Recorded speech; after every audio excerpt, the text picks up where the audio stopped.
Сайн бацхан өрхөн үзэгчтэй 7 хоног бүрийн яг л энэ цагт үзэгч танд хүрч олон эрхмүүдийн үзэл бодол туулсан зам хийж хэрэгжүүлж байгаа ажилгээд тал талын мэдээллийг өгөхийг эрмэлздэг Санчир гарагийн зочин нэвтрүүлгийн шинэ дугаар эхэлж байна. Энэ удаагийн дугаартаа бид залуу үеийн төлөөлөл олон салбарт хийж бүтээж санаачлан яваа нэгэн эрхмийг урьсан юм а. Бизнесийн салбарт Монголд анхдагч үүлэн технологиг ашиглан амжилттай ажиллаж байгаа. Тэрээр өөрийн хоббигоороо бусдад хамгийн сайхан бэлэг болох инээмсэглэлийг бэлгэлж сэтгэлийн таашаалыг мэдэрч байна.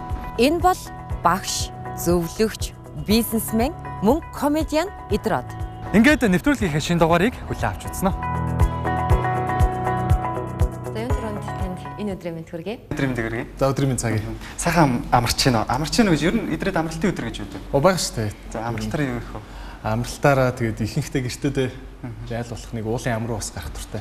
Тэгээд Б.Идэр-Одтай комедиогоос эхэлэх үү, стартапаас эхэлэх үү, технологиос эхэлэх үү, эсвэл нисхийн инженерчил ярих хэрэгтэй юм уу тий? Ингээд эсвэл одоо англи хэлний сургалтаас ярих хэрэгтэй. Яг яриагаа би яг ханаас эхлэхээ мэдэхгүй байна л да. Хоёулаас зөвшөөрлөөд альнаас эхлэмээр байна. За өнөөдөр манай технологийн компани бас офис руу хайж өгдөг. Технологийн тухай яриа тий? Тэгэхээр Колпрогийн хувьд би үүлэн технологи дээр суурилдаг гэж ойлгосон. Үүлэн технологи гэдэг нэршил сонсчихсан болохоос яг ямар технологи байдаг талаар мэдээлэл бол тэр болгон байхгүй болоо. Тэгэхээр үүлэн технологиг товчхон тайлбарлаж өгнө.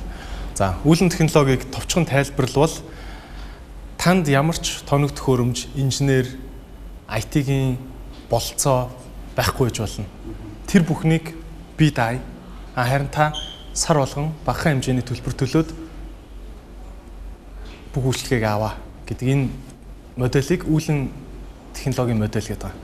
Үүлэн технологи, клауд интернет зөндөө олон үгнүүд явж байгаа тийм. Хамгийн гол зорилго нь юу вэ байдгүй гэхээр өмнө нь компаниуд ямар нэгэн IT-ийн үйлчлэгийг авахын тулд сервер авдаг, нэг инженер ажилд авдаг, байнгын том зардлууд гаргадаг 3-4 жил болол програм хангамж нь муудчихдаг, шинжлэх зардал өндөртэй тийм. За энэ бүх зардлыг одоо төвлөрсөн систем гэдэг шиг манайх бүх юмыг хариуцъя. Танах зүгээр сарын баг мөнгөөл төлөө явцдаг бай гэдэг. Ийм л модельтэй одоо бизнесийг үүлэн систем цуурилсан технологийн бизнес гэдэг. Тэгэхээр үйлчлэгээ хүргэж байгаа хүний хувьд бол яг хөө санхүүгийн эрсдэл өнөртөө маш их тоног төхөөрөмж, сервер, инженер, нөгөө софтвер хөгжүүлэлт гэдэг зөндөө олон зардал гарна. Таны хувьд бол хамаагүй эрсдэл багасч байгаа. Хэрглэж үзээ таалагдахгүй бол дараагийн сартаа салгачих болно. Өөр ямар ч санхүүгийн эрсдэл байхгүй. За эндээ л гол одоо өгөөж байгаа юм. Манай Колпро компани хувьд бол яг энэ моделийн бизнес. Тэгээд энэ бизнес руу орох болсон хамгийн том шалтгаан нь бол манай хамтрагч нар маань өөрсдөө яг энэ салбарт 10 гаруй жил ажилласан мундаг том инженерүүд байсан, телекомын салбарын. Тийм учраас надад бол сонголт ихтэй амархан байсан л да ер нь.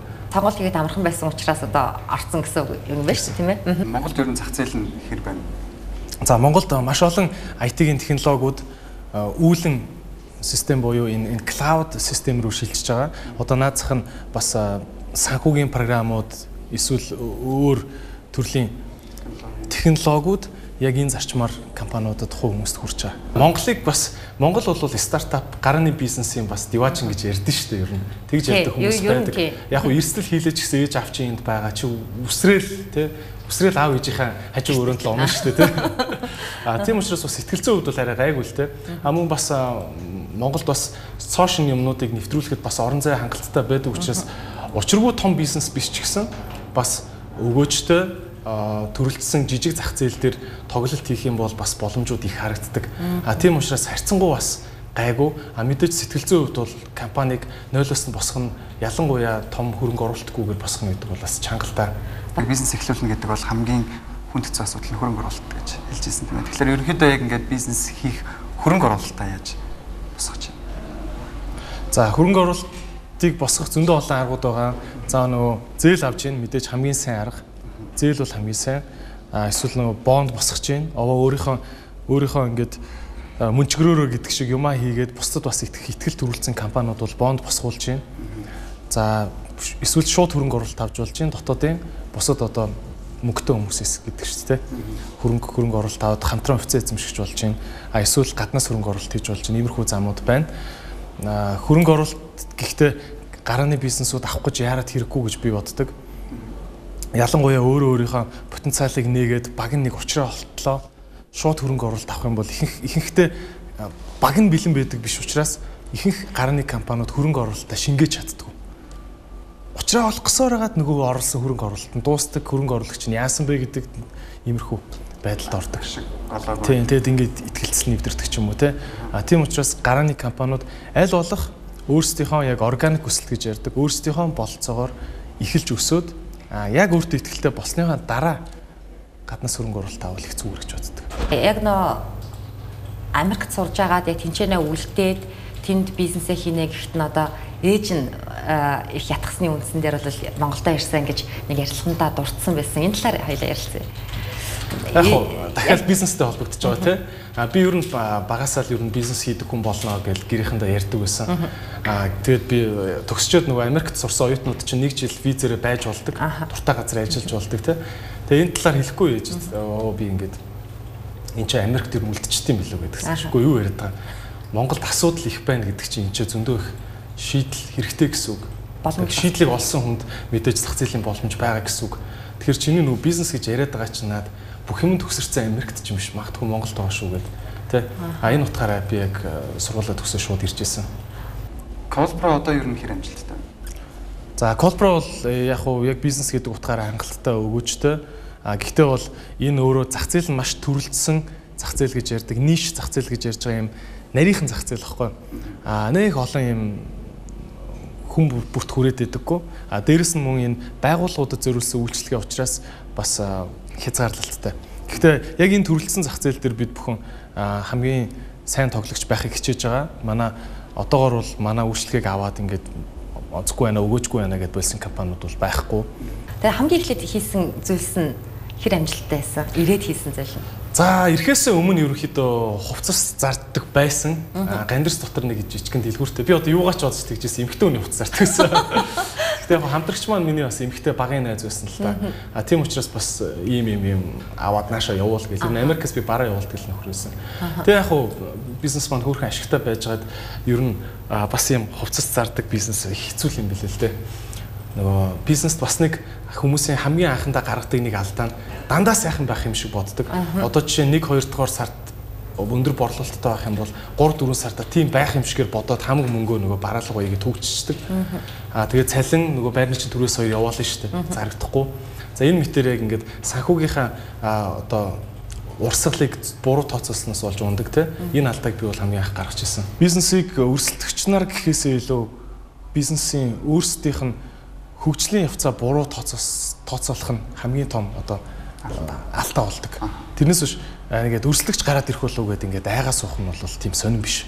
Манай бизнесийн хувьд яг бидний зорилго юу вэ гэдгээ дахин маш сайн ухамсарлах хэрэгтэй. Бидний хувьд бол нэг л том зорилго байгаа. Үйлчлүүлэгч компаниуд маань орлого сайтай байх ёстой. Бидний бүтээгдэхүүнийг ашигласныхаа төлөө энэ компани илүү орлого олох ёстой. Одоо хамгийн наазах нь дуудлага алддаггүй байх ёстой. Та 100 дуудлага алдсан биш үү? Энэ чи 10 танаа ямиг авах хүн залгасан бол яах юм бэ? 3 танах дээр биеэрээ хурж ирээд мөнгө харьлахгүй бараг чи авах хүн зүгээр л танах хаана үт юм бэ гэж залгасан бол яах вэ гэдэг асуудал шүү дээ. Тэгэхээр бидний шийдэж өгöd байгаа асуудал нэг талаасаа зүгээр юм технологийн юм утасны үйлчилгээ шиг харагдаад байгаа боловч бидний эцсийн зорилго таны борлуулалтыг нэмэгдүүлэхт байдаг. Тийм учраас манай яг энэ зорилго хэвээр байгаа байхгүй. Бид нар зөвхөн таны утсан дээрх энэ алдаа мадгийг чинь сайжруулад орлогыг чинь өндөрсгөн гэдэг байсан бол одоо бид нөр өөр та харилцаан дээр алдаад байна. Та эргэх холбоон дээр алдаад байна. Та хэрэглэгчийн мэдээллийг цуглуулж автгүй боловсруулдаггүй учраас алдаад байна. Гэх мэтчлэн яг нөгөө эцсийн зорилго хэвээрээ гэхдээ бидний хийж байгаа зүйлүүд өөрчлөгдөж явах юм л да ер нь явна. Бас нэг асуумар санагдсан зүйл нь юу гэхээр нисхийн инженерээр төгсчхөөд бүтэн 5 жил тэнцээ сурж төгсчхөөд бас Монголд бол бас ховор мэрэгжил шүү дээ энэ чинь нарийн мэрэгжил тийм ээ. Тэгчээд яагаад ингэ бизнесийн салбар руу орчих вэ? Яагаад тэр нисхийнхаараа яваагүй юм бол? Хүмүүс нэг зүйлийг ойлгохгүй л дээ. Ер нь ялангуяа маш олон салбарууд одоо автын инженерийн салбар мэдээж тийм нисхийн инженерийн салбар гэдэг олон төрлийн инженерчлэлийн салбар байгаа. Энэ дундаа нисхийн инженерийн мэрэгжлийн нэг онцлог нь юу гэдэг юм гэхээр хамгийн үнэтэй технологи төрүүлж нисхийн салбар руу ордог.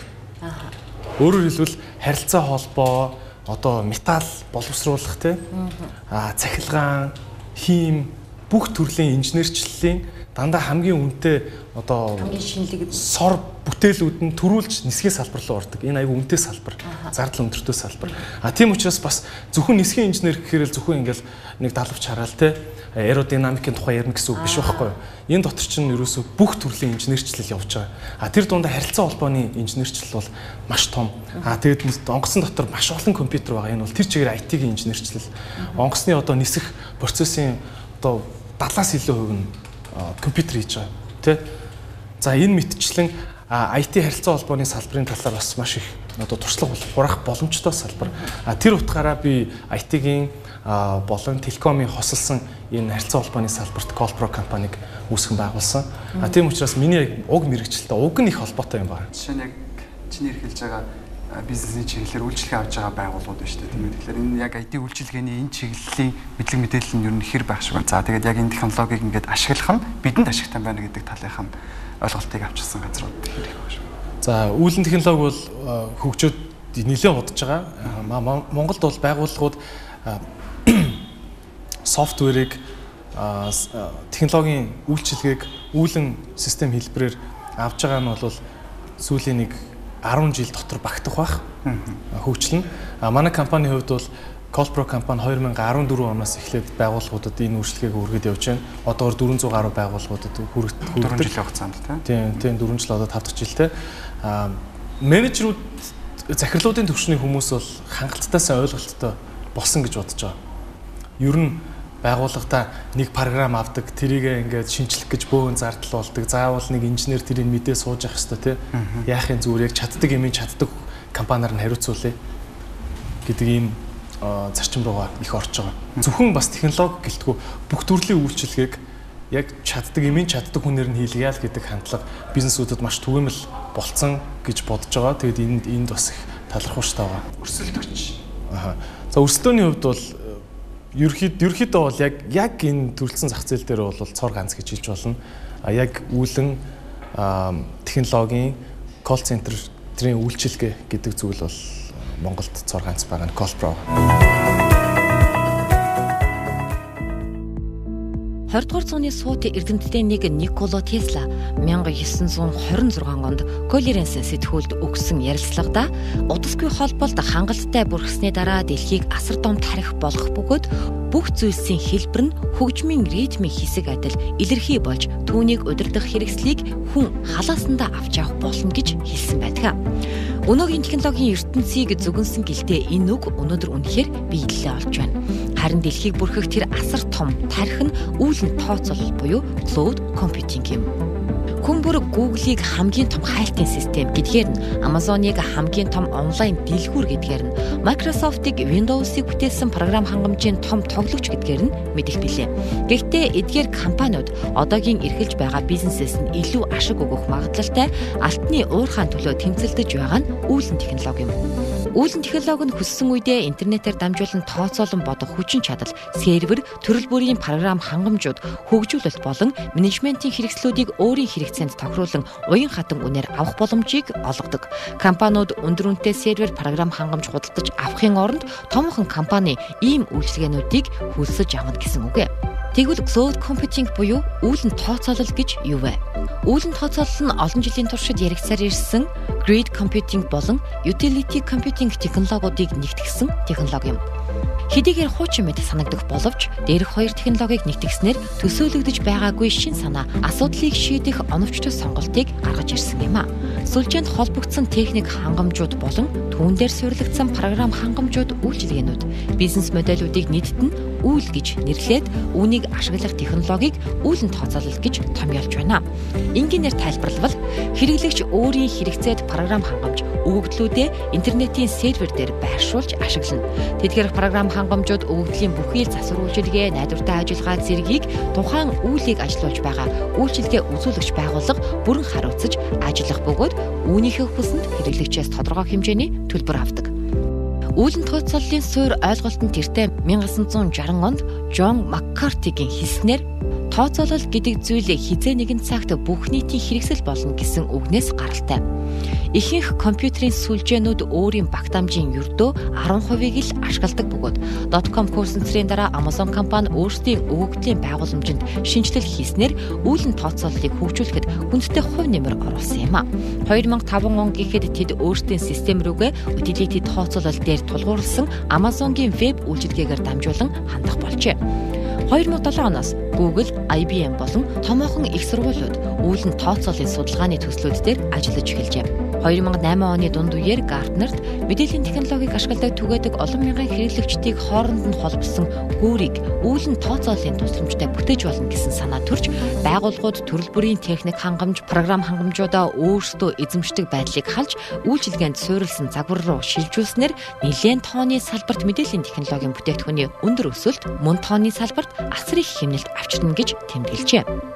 Урд нь байгууллагууд интернет ашиглахад шаардлагатай техник болон програм хангамжууд түүний засвар үйлчилгээнд зориулж асар их зардал гаргахын зэрэгцээ түүний бүрэн бүтэн байдлыг хангах ажиллах хүчийг хүртэл хөсөлдөг байсан юм.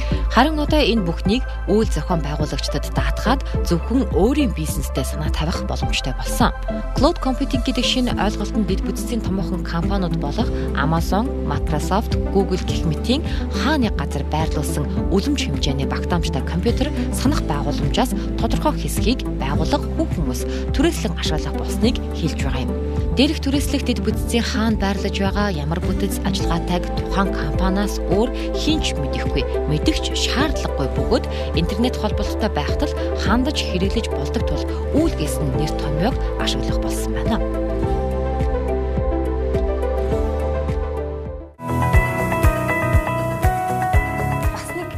Санагдсан зүйл нь юу гэхээр нисхийн инженерээр төгсчхөөд бүтэн 5 жил тэнцээ сурж төгсчхөөд бас Монголд бол бас ховор мэрэгжил штэ энэ чинь нарийн мэрэгжил тийм ээ. А тэгчээд яагаад ингэ бизнесийн салбар руу орчих вэ? Яагаад тэр нисхийнхаараа яваагүй юм бол яг ирээд бол ажиллаж ирсэн гэж сонссон.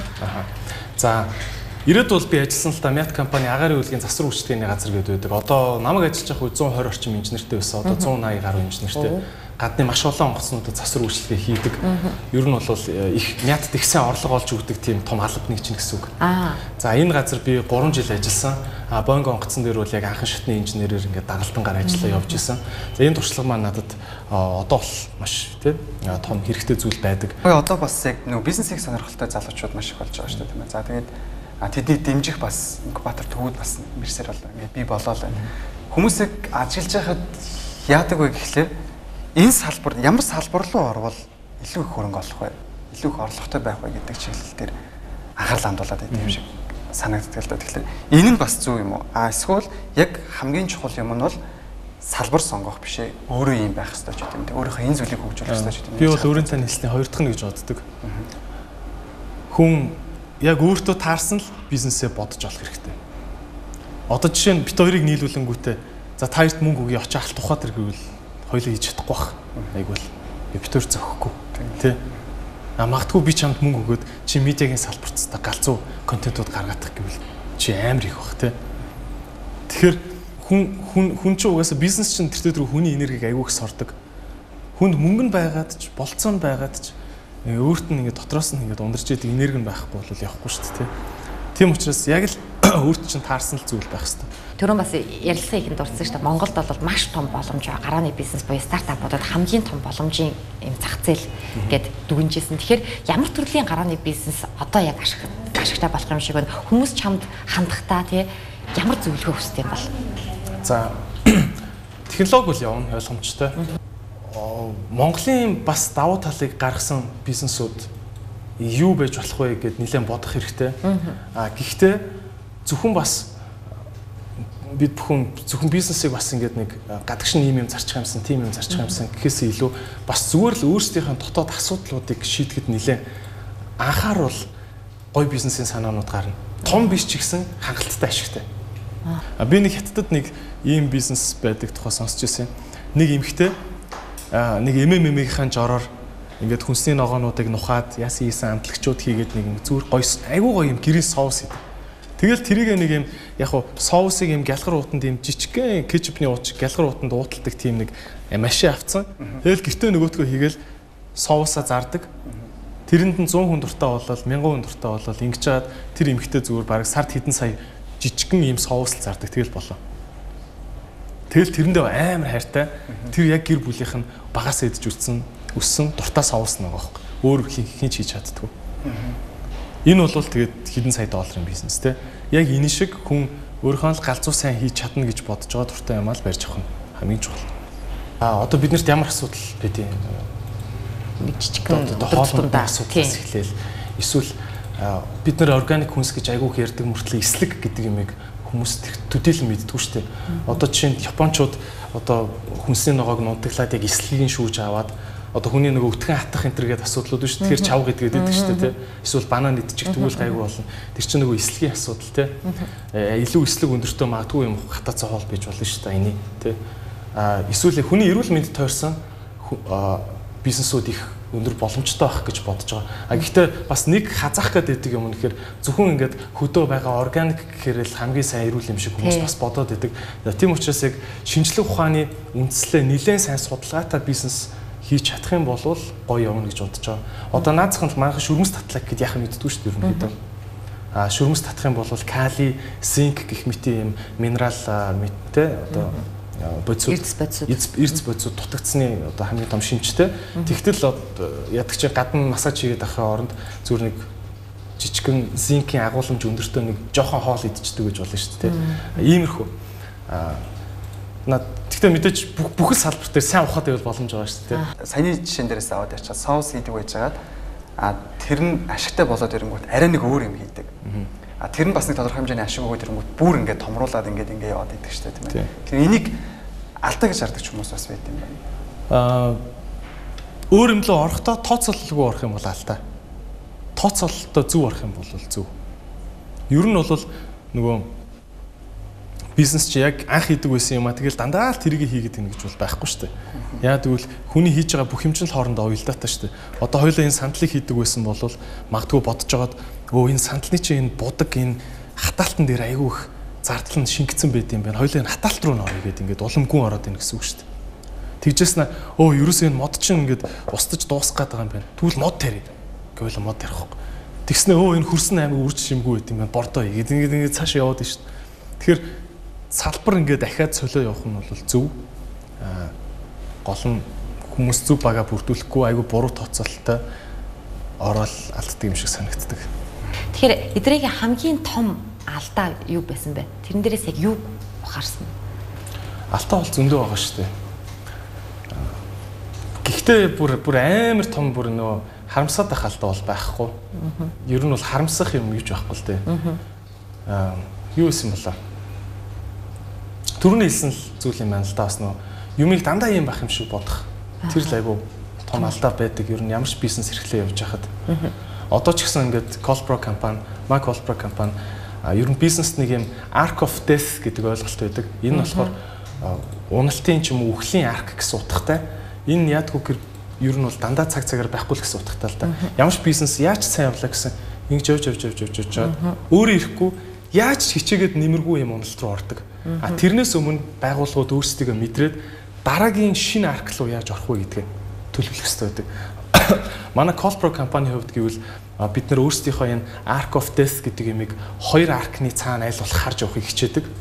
Одоо жишээ нь манай үндсэн бүтээгдэхүүн call center-ийн бүтээгдэхүүн байгууллагын утсыг автоматжуулан та хязгаарч дуудлага алдах болно. Захиралч нь утастай холбоотой бүх юмыг утсан дээрээ пад гэд 1 минутанд хардаг болно тий. За энэ бол манай анхны цөм бүтээгдэхүүн. Гэхдээ бид нар мэдж байгаа телекомын салбар, IT-ийн салбар өөрчлөгдөн. Хизээний цагт өөр нэг юм руу цаашаа орохгүй бол хэцүүд нь гэж бодож байгаа. Тийм учраас манайх одоо тун удахгүй 2-3 жишийн төрлийн бүтээгдэхүүнүүдийг гаргах гэж ажиллаж байна манай IT-ийн баг. Ер нь энэ ондоо багтаад ихний бүтээгдэхүүн гараад эхэлнэ. Тэгэхээр цаашаа бид нар зөвхөн call center-ийн компани биш яг хэрэглэгчийн харилцаа, хэрэглэгчийн үйлчлэгээ гэдэг юмыг тэр чигээр нь батсан тийм компани болох зорилго тавиа явж байгаа. Одоо жишээ нь миний одоо хамгийн их айдаг нэг зүйл бол энэ аахгүй. Мэдхгүй явж байгаад цаг нь өнгөрцөн байх вэ гэдэг зүйл. Би эдрийг нөгөө комеди хийдэг болохоор бас нөгөө өөрөө мэдэрсэн зүйлээ бусдад хуваалцдаг болохоор бас яг энэ чиглэлээр асуумаар байна л да. Яг тэгэхээр олон стартап бизнесийн гараа гэхлээр амжилттай яваа бизнесмэнүүдтэй уулзч байсан тийм ээ. Тэр болгоноос гараагийн сонсоод амжилтыг сонссон учраас өөрөө бас энэ зүйлийг ойлгож байгаа. Тэрийгээ бас бусдад түгээхийг боддог баг. Тийм ээ. Тэгэхээр яг л нэг ийм л зүйл маш том алдаа болж харагдаад байгаа маа. Энэ зүйлийг л одоо жоохон сэтгэл гаргаад хичээч гэх юм бол хэд бол боломжууд байгаа гэж хардаг бол. За би стартап grind гэдэг хөтөлбөрийг хэрэгжүүлдэг байсан. 2013 оноос 15 оны хооронд. Энэ болохоор Пало Алто хотод төвтөө дэлхийн 300-аад хотод байдаг. Тухайн хотынхон хамгийн шилдэг бизнесийн тэргүүлэгч нартай очоод ярилцаад үеийнхэн залуучуудыг цуглуулж суужгаад ингээд яриа хийдэг юм нэвтрүүлэг. Энэ програм одоо танилцах хөтөлбөр багхгүй. Тэгээд энэ журмаараа яг өөрөнтэй хэлснээр одоо би ингээл янз бүрийн бизнесийн талаар ингээд ойлголтуудыг энэ тэндээс ингээд аваалгаа л да ингээд уншаал хүнээс сонсвол тий. Гэхдээ надаа хамгийн яг ингээд бүр толгой дотор гүн орсон гой ойлголтуудыг яг энэ хөтөлбөрөөр дамжуулж надад ирсэн юм шиг санагддаг. Одоо Шунхлагийн Бат сайхан захирал тий. Петровсын оюун гэрэл захирал одоо Shark Tank нэвтрүүлэгтэр Shark-аар орж байгаа тий. Энэ мэт ингээд олон том захирлуудтай ярьж байхад яг ингээд өөрөө гараараа юм хийгээ босгоцсон хүнээс юм сонсох бол асар жинтэй санагдсан. Яг ингээд бизнесийн зүгээр нэг юм нийтлэл уншихаас илүү сонсгоо. Тий. Тэгэд эндээс яг хамгийн хүчтэй бас одоо сонсож байгаа хүмүүст хэрэгтэй байж болох нэг зүйл нь юу гэхээр миний ингээд ярилцсан захирлууд дотор дандаа ингээд Оросд төгссөн энэ тэндтэй Монголч төгссөн ингээд хүмүүс аа. Гэтэ би энэ олон захирлууд насаараа янз бүр байгаа шүү дээ тий. Англи хэлгүй хүн нэгч байхгүй байсан. Бүгд англи хэл сурсан. Дандаа бүр 35 40-оос эхлээд англи хэл сурсан ч хүмүүс байна. Бүр ажиллаа хийж яваад ингээд компани томорсны дараас англи хэл сурсан ч хүмүүс байна. Наваг нэг гайхшруулсан юм. Ерөөсөө нас хамаагүй энэ бизнес дээр томорсон хүмүүс бүгдээрээ өөрөө яаж хийж байгаа англи хэлийг эзэмшсэн байна гэж надад санагдсан. Тэгэд энэ хүлээж авч байгаа мэдээллүүд нь дандаа юм дэлхийн том их үүсвэрүүдээс. Тэр залуучуудад хэлмээр байгаа нэг юм нь бизнес хийгээд амжилттай бай гэж бодож байгаа бол ерөөсөө хамгийн наад зах нь англи хэлтэй болооч. Тэр бизнесийн ухаан, бусад тэр менежментийн ухаан гэдэг юм чинь тэртээ дэргүү та нар хэлтэй болсон юм чинь олон хүнтэй холбогдоод сайхан англиар ярилцаад ойлгох чинь, алдаж оноод ойлгох чинь, номоо уншаад ойлгох чинь тэр бол дараагийн асуудал гэж бодож байгаа. Англи хэл. Миний гол хэлэх гээд байгаа юм нь хийх гэж байгаа юм маш сайн шинжлэх ухааны сүртэй хийгээсэй л гэж хүсэж байна л да. Юу ч хийсэн байсан аа. Сүүлийн жилүүдэд стартап компани гэж хүн бүхэн ярих болсон. Гэхдээ чухам стартап компани гэж ямар компаниг хэлэх вэ? Энэ нь бизнесийн бусад хэлбэрээс юугаараа ялгаатай вэ гэдэг талаар нарийн цаг ялгааг нь тайлбарласан тодорхойлт байдаггүй. Стартап компани гэх нэр томьёо нь 2000-ад оны эхээр захиурын хүндэд үүссэн .com bubble буюу технологид суурилсан интернет компаниуд олноор түрэн гарч эхэлсэн үеэс үүдэлтэй гэж үздэг. Эдгээр компаниуд технологиор өрсөлдөн интернетийн зах зээлд нэвтэрч үйлчлүүлэгчдэд бүтээгдэхүүнээ хүргэн түүнээсээ олон тэрбум долларын ашиг олох болсон нь хөрөнгө оруулагчдын сонирхлыг ихээр татаж эхэлсэн юм а. Тэгвэл стартап буюу гарааны компани гэж юу вэ?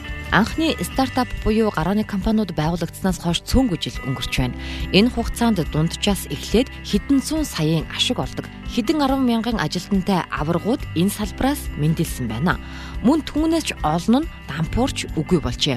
Цаг хугацаа өнгөрч түүх зузаарахын хэрээр гарааны компани талаарх ойлголт гүнзгийрч байгаа юм а. Warby Parker компани үүсгэн байгуулагчдын нэг ерөнхий захирал Нийл Блюменталь гарааны компаниудыг шийдэл нь харагдахгүй байгаа ч шийдэх ёстой асуудлуудыг шийдвэрлэхийн тулд ажилладаг компани. Энэ хэрээрээ эрсдэлтэй амжилтанд хүрэх баталгаа бага байдаг хэмээн томьёолжээ. Мөн маш чухал хэрэгцээ тулгамдсан асуудлыг шийдэх шинэлэг санааг ажил хэрэг болгох урлаг юм гэсэн өөр нэг тодорхойлолт ч бий. Инхээр юун төрөнд урд өмнө нь хэний ч шийдэж байгаагүй асуудлыг олж харан шийдэхийг ирмэлздэг нь гарааны компани хамгийн чухал шинж чанар юм а. Хоёрдугаарт хөгжиж дэвших асар их боломжийг агуулсан байх нь гарааны компани бас нэгэн онцлог юм. 2013 онд Америк нэгдсэн улсын хамгийн амжилттай стартапын нэгд тооцогдож байсан Homejoy компани захирал үүсгэн байгуулагч Адора Чунг энэ талаар Үйлчлүүлэгчдийн тоогоо нэмэхийн тулд компаниуд тогтвортой байдлаа хадгалахыг хичээдэг. Харин гарааны компанийн хувьд энэ өсөлт агшин зурт ирэх боломжтой байдаг учраас болцсошгүй өсөлтөнд бэлэн байж маш хурдтай шийдвэрүүд гаргах шаардлагатай болдог хэмээн өгүүлжээ. Үйл ажиллагааны цар хүрээ хил хязгаарыг үл харгалзан тэлэх боломжтой байдаг нь гарааны компани хамгийн гол шинж чанар гэдгийг Y Combinator-ын ерөнхий захирал Пол Грэхэм мөн хүлээн зөвшөөрч байгаа бөгөөд үүнийг жижиг бизнесээс ялгарах гол онцлог нь хэмээн тодтогч байна. Үнэмлэхүй олон гарааны компаниуд интернетийг үйл ажиллагаагаа явуулах үндсэн орчноороо сонгосон байдаг нь ийм учиртай юм. Гэхдээ заавал интернет ашиглан хил хязгаарыг давах алба бас үгүй. Пол Грэхэмийн хэлснээр нэг хотод ресторан нээх нь гарааны бизнес буюу стартап биш. Харин рестораны жишг бий болгож түүнийг олон улсад франчайзаар гаргах нь гарааны бизнесийн шинжийг агуулж байгаа хэрэг гэж хэлсэн байна. Хамгийн олон хэрэглэгчтэй онлайн толь бичиг Merriam Webster-т гарааны компаниг асар их хурдтай хөдөлгөөн үйл ажиллагаа өөрчлөлт эхлээд удаагүй бизнес үйл ажиллагаа үйлдвэр хэмээн хоёр янзаар тайлбарласан байх бөгөөд эхнийх нь Адоро Чунгийн тодорхойлолттой ерөнхийдөө тохирч байна. Харин эхлээд удаагүй бизнес үйл ажиллагаа үйлдвэр гэсэн хоёр дахь ойлголт нь гарааны компани гэсэн ойлголтыг цаг хугацаатай холбоотойг харуулж байгаа юм. Гарааны компаниудын хөрөнгийн хэмжээ, ажилчдын тоо гэх мэт үзүүлэлтээр нь хооронд нь ялгах хатуу шалгуур байхгүй ч цаг хугацаа өнгөрч гарааны компаниудын түүх зузаарахын хэрээр ийм ялгуур гарч ирж байна. Дээр нэр дурдсан Пол Грэхэм өөрийн туршлага, ажиглалтаа дулдуйдан гарааны компани ерөнхийдөө 5 жилийн настай байж болно гэж дүгнжээ. Өөрөөр хэлбэл дампуурч алга болох, өссөн, дивжиж, бүрэн төлөвшсөн олон үндэсний компани болох асуудал 5 жилийн дотор шийдэгддэг гэсэн үг юм а. Харин манай улсын хувьд цахим орчны хэрэглээ 2016 оны эцэст 2,656,300 хүрсэн нь нийт хүн амын 81 орчим хувийг эзэлж байгаа юм. Мөн ухаалаг утасны хэрэглээ 2,500,000 орчим байгаа нь стартап компаниудад боломж өргөн байгааг харуулдаг. Энэ нь амжилттай болоод технологийн дэвшил бүтээж асар их орлого олох боломж гэдгийг залуус хэдийн мэдэрчээ. Шинэ стартапууд шилжүүлээ дахин мэндэлж байгаагаар үүнийг дүгнэж болох юм а.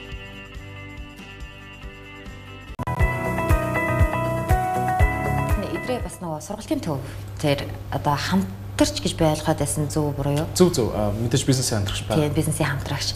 Тэгээд тэрэн дээр хамгийн их надад таалагдсан юм нь юу гэхээр нөгөө бас сая ярьсанчлан л юм болоо да нөгөө судалгаа шинжилгээ, шинжлэх ухааны үндэслэлтэй гэдэг юм дээр л их сурлаад ах шиг харагдсан. Үг цээжлүүлэхдээ бас зүгээр цээжлүүлдэггүй. Тэрийг бас судалж мэдээд тэгээ бас тийм нэг тархины шинжлэх ухаан руу одоо илүү судалгаа хийсэн гэж ойлгоод байгаа. Энэ талаар бас хоёулаа ярилцсан. Яавал хүн маш амрахнаар үгийг цээжлэх юм бэ? Хамгийн энгийнээр одоо зөвхөн энгийн жишээн дээр бол 10 жилээ бодолтой тий. 10 жил, одоо 12 жил тий. 8 дугаар ангид та юу хийсэн бэ гэж би асууя. 9 дугаар ангид юу хийсэн бэ? Яг нэг адилхан байсан. Бид нэр бүтэн жилээр нэмийг мартдаг байхгүй. Өөрийнхөө амьдралыг бүтэн жилээр мартчихдаг. Гэхдээ хизээч мартахгүй 100 хүрсэн ч мартахгүй дурсамж харин хүнд байдаг. Тийм дурсамж яагаад үлддэг вэ гэхээр хүний яг эргээд бодоод хахад айсан байна уу, баярлсан байна уу хамаагүй хүний сэтгэл хөдлөсөн үед л хүнд тухайн үеийн санаар зураглал мартахгүйгээр тархинд нь буудаг байхгүй. Маа залуучууд бол бизнесээ юм уу сурчих юм байна уу? Бүгдээрээ айгүй сэргэлэн юм байна. Гэхдээ ерөөсө ганц садаа болж байгаа юм англи хэл юм байна гэж би харсан. Тийм учраас янз бүрийн бизнесийн хөгжилтэй холбоотой юмд цагаа зарцуулж яхаар яг энэний суурь үндэс болсон англи хэлэнд нь би цагаа зарцуулъя гэж шийдээд тэгээд фар сургалтын төв бол 2014 оноос хойш үйл ажиллагаа явуулж байгаа. Энэ сургалтын төвийг бас нэг хамтрагчийнхаа хамт удирдаад явж байгаа. Тэгээд мөн үг цээжлэх хөтөлбөр гэдэг байгаа тий 5 өдрийн сургалт Монголын Оюун ухааны академи Хатанбаатар багштай хамтран боловсруулсан юм 3 жилийн түүхтэй хөтөлбөр байгаа. Тэгээд энэ хөтөлбөрөө хэрэгжүүлээ явж байна. Одоогийн байдлаар би нэг 4,000 гаруй сурагчийг яг бичлэн сургалт өгөөд явж байна. Тэр л одоо миний хийж чадах хамгийн сайн зүйл юм болов гэж боддөө шүү дээ. Миний багшийнхаа зүгээс хийдэг хоёр ажил бол нэгт нь би хэлийг гаргууд сайн тайлбарлаж өгнө. Үг бүрийн хэрэглээг тайлбарлаж өгнө. Жишээ нь англи хэлэн дээр баттах гэдэг утгатай үг л одоо 7-8 үг байх ч тийм. Юмыг нийлүүлэх гэдэг үг зөндөө олон тийм. Энэ үгний нюансуудын ялгаа нь юу юм бэ гэдгийг би эхлээд маш нарийн тайлбарлаж өгнө. Энэ үгнүүдийг яаж зөв дуудах уу, яаж хэрэглэх үгийг зааж өгнө. За энэ миний нэгдүгээр хэлцүү талаас. Хоёр дахь ажил нь болохоор би таныг баясгадаг байхгүй юу? Таныг би инээлэх ёстой, бал гítэлж чинь сони бодуулах хэвээр ямар ч үс яаж хийж байгаа сэтгэл хөдлөлийг бий болох хэвээр үг болгон дээр энэ бол миний хийдэг том ажил. Хэл сурах байгаа тохиолдолд бол сургалтын хөтөлбөр гэдэг зүйл маш чухал байх шаардлагатай. Тэгээд яг одоо Б.Идэр-Одын хүмүүст түгээж байгаа тэр сургалтын хөтөлбөрийг бидлэгийн хаанч байхгүй гэж сонссон. За яг энэ гадаад үгийг ингэж минимо техникийн арга гэж ярьдаг, эсвэл оюуны зураглалын арга гэж ярьдаг. Ийм аргаар цээжлүүлдэг яг манайх шиг ийм хэлбэрээр цээжлүүлдэг сургалт бол байхгүй. Зүгээр аргын зааж өгдөг янз бүрийн workshop гэж ярьдаг. Жижигхэн дадлагжуулах ажлууд хийдэг сургалтууд бол зөндөө байт юм билээ. Яг үгийг өөр цээжлүүлэх арганууд бол байдаг. Одоо чинь зураг, янз бүрийн жижигхэн түүх зохиомжинд оруулдаг, харилцан яриулдаг ч юм уу те, тоглоом тоглуулдаг ийм арганууд зөндөө байгаа. Энэ шиг юм үг цээжлүүлдэг сургалтууд бол сая би Татанбаатар огш битээр Филиппин очиод ирсэн л дээ. Бас Филиппинд байдаг олон Азийн орнуудын оюутнууд очиж сурдаг сургуулиудаар орж үзлээ. Иймэрхүү төстэй сургалтууд бол байд юм билээ. Гэхдээ яг манай энэ оюуны зураглалын аргаар цээжлүүлдэг сургалт би өмнө нь харж байгаагүй. Таны хиппокампус гэдэг тархины хэсэг байдаг. Энийг 10 жилийн номнууд дээр харамсалтай заадаггүй. Намайг сурч байхлаа заадаггүйсэн. Тэгэд энэ хэсэг болохоор ерөөхдөө унтаа байдаг боловч таны сэтгэл хөдлөхөөр хасдаг. Тэр үед л наад үгүй чинь толгой дотор чинь зураглуулж өгч байгаа байхгүй. Тэгэхээр яг нөгөө 10 жилийн мартагддаггүй дурсамж гэдэг шиг бид нэр хиймлэр өөрт чинь дурсамж бий болгож байгаа гэсэн. Сонирхолтой арга байна тий. Зөв нэг жишээгээр тайлбарлах юм бол илүү ойлгомжтой болох болов гэж бодож байна л да. Тийм. Харамч хүн хоёр төлнө гэдэг штэ. Харамч хүн. Чи надаас юм харамлаад тахгүй юу? За. Тэгэд чи хоёр төлнө штэ. Угаасаа харамч юм чинь. Тийм үстэй яваа юм да. Чи өөрийгөө хохирож байгаа үстэй. Харамч өөрөө хохирдог уу? Хөдөлтөн авалтан дээр. Тийм. За яг чи харамч хүн ингээд мяа юм аваад чи эвдрээд чи дахиад юм авч байгаа үстэй. Шаардлагатай болчлаа. За. Эцсийн сэтгэн хохирч байгаа чи үстэй. Тийм үстэй. За англи хэлний харм гэдэг үг байгаа байхгүй юу? Харамч гэж байгаа юм шиг үг байгаа. Тийм ээ. Чи харамч хүн шүү дээ. Харамч хүн хохирсон биз дээ. Тийм. За ингэж хохирохыг харм гэдэг. Чамд учрж байгаа хохирлыг харм гэдэг. Хохирол учруулдаг юмыг harmful гэдэг. За энэ шиг чи ингэж харм гэдэг үгийг сурчиж байгаа байхгүй юу? Чи дараа нь хөөе чи харамч нөхөр шүү дээ. Хин хохирлоо? Хин яалаа? гэж хэлнэ. Тийм байна. Чи яалаа? Хохирсон биз дээ. За тэгвэл хохирохыг харна. Энэ хэр үр дүнтэй байна? За энэ ер нь бол үр дүнтэй. Гэхдээ мэдээж боловсролын үйлчлэгээний нэг зовлон байдаг. Энэ хоолны газар шиг те ресторан шиг төлсөн мөнгөндөө тааруулаад зажлаа зайлгээд гардаг юм биш. Багш яаж сайн байсан гэсэн үнэхээр сурагчийн бас хувийн зүтгэл сахилга бат гэдэг юм байхгүй болвол үр дүн болцсон хөө байж чадахгүй. Тэгэхээр яг ийм нөгөө сонирхолтой арга барилаар ингээд заагаад ирэхлээр бас сурагчдын өөрсдийн итвэх нь хүртэл нэмэгдээд ирдэг болов уу гэж бодож байна. Англи хэл сурахад хамгийн чухал зүйл нь сурагчийн итвэх гэж хэлсэн шүү дээ. Тийм сурагчийн өөрийнх нь зүтгэдэг өөрөөсөө гарах ёстой золиосоо гаргадаг чанар их чухал. Ер нь бол би хичээл ихний өдөр сурагч нартай хэлдэг л дээ. Чи те 100 сунаачаад багшаа миний болчин өвдөд байна гэх бол айгу сонин гомдлохгүй юу? Тийм үстэй. Хүний төлөө хийгээд байгаа юм шиг. Тийм чи өөрөө чи дасгал хийгээд булчингийн мас нэмж байгаа юм чинь чи ингээд зөрөөд өвдөх нь бол нормалны байхгүй. Энэ тийм чи амар хохирчод байгаа юм биш байхгүй. Яг тэрнтэй адилхан чи 5 хоног оюундаа ийм их хөрөнгө оруулалт тэгээд ийм өндөр оюуны ачаал авч байгаа юм чинь магадгүй чи ядрах ч юм уу те нэг гүрийгээд суух хэмжээний өөрөөсөө тэр сахилга бат золиосыг гаргахад бэлэн байх хэрэгтэй байхгүй. Тий. Миний дахин хэлэхэд миний амлаж байгаа юм болохоор би чиний өчнөө олон жил ингээд мөнгнаад буруу зүрүү яваад цагаараа хохирох байсан юм чинь би ингээд багцлаад аюу ойлгомжтой амархан чиний чамд ингээд багцлаад урд чинь тавиад өгж байгаа болохоос биш чи зөв зүгээр ингээд унтж байгаа сурна гэж би амлаг болохгүй. Тийм болохоор хүн өөрөө хичээх нь хамгийн чухал. Ер нь бүх юм дээр. Миний бодлоор зүгээр хүний 5 жил ухамдах байсан юмыг би бацаад зүгээр ингээд юм дөт замаар явчихаа гэд бацаад өгж байгаад бол миний хамгийн том өгж байгаа одоо үн цэн байгаа. Тэрнээс биш би зүгээр амархан юу ч хичээхгүй зүг зүгээр сууж байгаа сурна гэж бол хэлэг байхгүй. Гол нь хичээгээд 5 жил явах байсан юм чинь би хичээгээд 5 хоног явдаг болгочихвол гэж байгаа байхгүй. Тэ. Тэгэхээр би сурагч нартай эхний өдөр хэлдэг л дээ. Та нар өөрсдөө хичээх ёстой, өөрсдөөсөө гарах золиосоо гарах ёстой гэдэг. Тэгж чадахгүй болвол энэ хичээл та нар 100% үр дүн өгөхгүй гэдгийг шууд л хэлдэг л дээ. Гэхдээ яг хөө мэдээж би ингээ интернет дээр бүх юмаа ингээл баа гэж яриад идэг учраас зарим хүмүүс бол мэдээж ингээ зүгээр сууж байгаа цаас толгой дэрэн зохиол сурчдаг гэж ойлголт авчдаг юм шиг байлаа. Тэгэхээр үзэж байгаа хүн байвал No тий. Аха. 5 хоногийн дотор хичнээн үг. 600 үг. 600. 600 үйл үг байгаа шүү. Нэг онцлог нь. Энэ ямар очтой юм гэхээр харилцан яриа хизээ өрөндгүү гэхээр хүн нөгөө хүнийхээ хэлж байгаа өгүүлбэрийн үйл үгийг ойлгосон цагт л харилцан ярих боломж нэгддэг байхгүй. Чи надад зөндөө юм хэллээ гэхэд би хэлсэн үгийг чинь нэг сайн ойлгохгүйсэн ч гэсэн үйл үгийг би бариад авчвал ингээд бодохтай юм байна. Яаж хийж чад цаашаа бит хоёр яриа үргэлжлэнэ. Үйл үгийг чи ойлгохгүй бол бит хоёр тэгэл ингээл бит хоёр яриа зогсдог байхгүй. Тийм учраас би үйл үгийг төвлөж заадаг. 5 хоногийн дотор 600 үгийг цээжлээ цаашаа яг өөрт нь хадгалагдаж үлдэж чадна гэдэг тэр баталгаа өгдөг. Баталгаа өгөх гэдэг үг нь би айгүй дургу. Одоо жишээ нь манай сургалтын төв IELTS-ийн хөтөлбөр маань маш алдартай. Манай IELTS-ийн сурагч нар бол ерөнхийдөө бол дунджаар 7 хоног авдаг. Дандаа. Яг мэдээж өөр хичээхгүй бол давар авна шүү дээ. Маш олон сургалтын төвөд оноо амлна гэдэг байхгүй. Би тийм итгэдэггүй, тийм философт. Яа тэгэхээр багш бол мэдээж бест өөрийнхөө бестээр л сэтгэлээ гаргаад бүх юма зааж байгаа. Сурагч өөрөө хичээхгүй бол боловсрал гэдэг юм тийм амархан ингээл хүний толгоор уурсч ордог юм биш шүү дээ. Одоо чинь дэлхийн хамгийн том сургуулиудыг харалтаа Харвард, Стэнфорд. Нөгөө Стэнфордын их сургууль танах мундаг гэв үсттэй. Яхаар би одоо номын санд хонох хэрэгтэй байдیں۔ Танах чи ангита заагаа өгчдөг юм уу гэж чи тэг загнахгүй л үсттэй. Тийм үсттэй. Харвард очихоор харах шиг л сууж идэг шүү дээ. Тэ? Миний сурч ирсэн сургууль бол бүр Крисмасийн шинэ жилийн орой хүртэл 24 ажилдаг номын сантай байсан аахгүй. Яг тэгвэл чи шинэ жилийн орой хүртэл суугаа хичээлээ хийж болно гэдэг философи таахгүй. Тэгэхээр ер нь бол юм сурыг гэж бодож байгаа хүнд нэг л тийм гүн ойлголт байх хэрэгтэй. Надаас зөрөөд өгж авахын тэ зарчим гэдэг шиг би ингээд ийм их мэдлэг авч байгаа юм чи надаас зөрөөд бас энерги гаргах л ёстой байхгүй. Тэ. Тэгэхээр над дээр ирээд яг баталгаатай юу гэж асуудаг хүнд би айгу дургу байхгүй. Чи надаас бол өөрөөсөө асуух ёстой байхгүй. Би чам бүх ноу хавыг заагаад үгүй. Бүх цэжлэх ёстой юм чинь бэлдээд ингээд контент болгоо маа гартчээ гэдэг үгүй.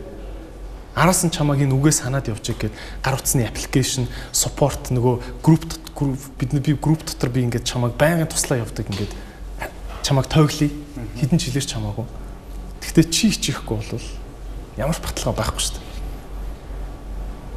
Тийм учраас хүн алстаа өөрийгөө яаж тэмүүлэлтэд сурыг гэсэн энэ гоё гал ирмэлцэллээ яаж алдахгүй явах вэ гэдэг чинь хамгийн том зүйл хэвхэв. За миний сурагч нартаа нэг захидаг зүйл нь юу гэдэг үг гэхээр энэ Америкчуудын хэлдэг үг чи 4 сайтантай найзлаад ах юм бол 5 дахь нь чи болдог гэдэг үг гэдэг. Өөрөөр хэлбэл сайныг дагуул сарныг ирэл. Тэгэхээр чи хэл сурмаар байгаа бол хэл сурж байгаа сурцсан тийм хүмүүстэй найзлал та. Чи яагаад ингэж машинд орж ирээд цаг төгжрөхтэй цаг зохиолын дуу сонсдог хүнтэй чи найзлах хэвтэй юм. Ядаж тэгвэл хилээ суртлаа жоохон муухай л та. Ядаж хилээ суртлаа чи машин дотроо нэг гадаад дуу сонсдог, гадаад FM сонсдог найзтайгаа илүү ойрхон байл та. Тэгэх юм бол хүн тэр сурыг гэсэн ирмэлцлийн тогтмол өдөөж өгч байгаа байхгүй. Тэ? Хүн хэлд хэдий ухаантай ч хэлхээс нааш санахгүй гэдэг үг чинь шүү дээ, тэ? Хүн хэдий гой ухаантай байсан ч гэсэн заавал юм гадны тэмүүлэлээр цангадаг байхгүй. Тэрийгээ өөрөө ингээ хааж хайчаад сурах гад байвал чадахгүй шүү дээ. Тэгэхээр ер нь юу ч хийхэд зөвхөн хэлэн дээр биш тийм ээ. Юу ч хийхэд гадны нөлөө чухал. Маш чухал.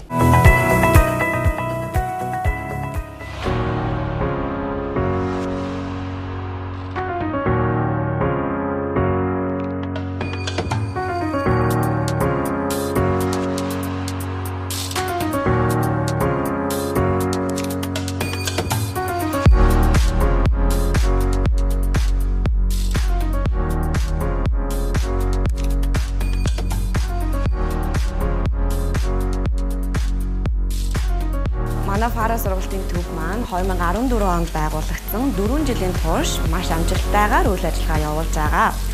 За олон хүмүүс манай сургуулийн төвийг сайн мэддэг. Энэ ямар хөтөлбөрөөр сайн мэддэг вэ гэх юм бол үг зээжлүүлэг анги байгаа.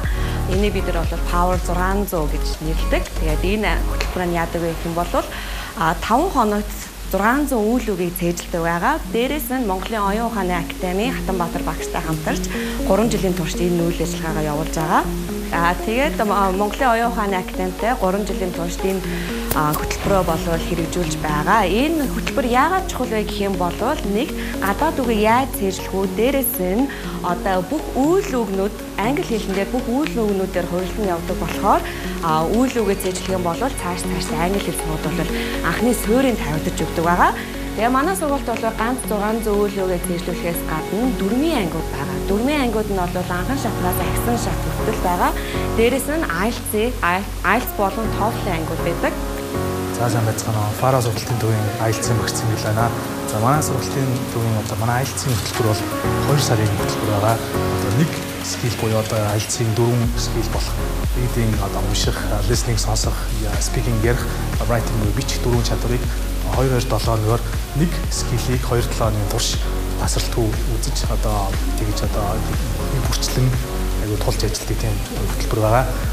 За манай түүнээс гадна бас манай сургалтын нэг онцлог болоод байгаа 600 хүний сургалт буюу одоо 600 үйлдвэрийг 5 хоног цээжлүүлэх сургалт гэдэг байна. 5 хоног дараалаад өдрийн 2 цагаар шууд нийт 10 цаг хичээл.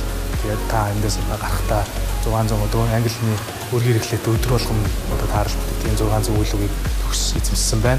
За үүнээс одоо энэ 600-ийг цээжлэснээр та гадаад очлоо гэхэд хоолоо бол болоод ид чинь хонох газартай байна гэсэн үг. Одоо аливаа хэлийг сурахад үйл өгнүүд нь ихлээр сурцсан байхад одоо цаашаа бол айгүй хялбар болдог. Ер нь одоо нэг 600-ийг үйл үгийг одоо мэдснээр та бол одоо хаач явахд бол асуудалгүй явах гэсэн үг байна.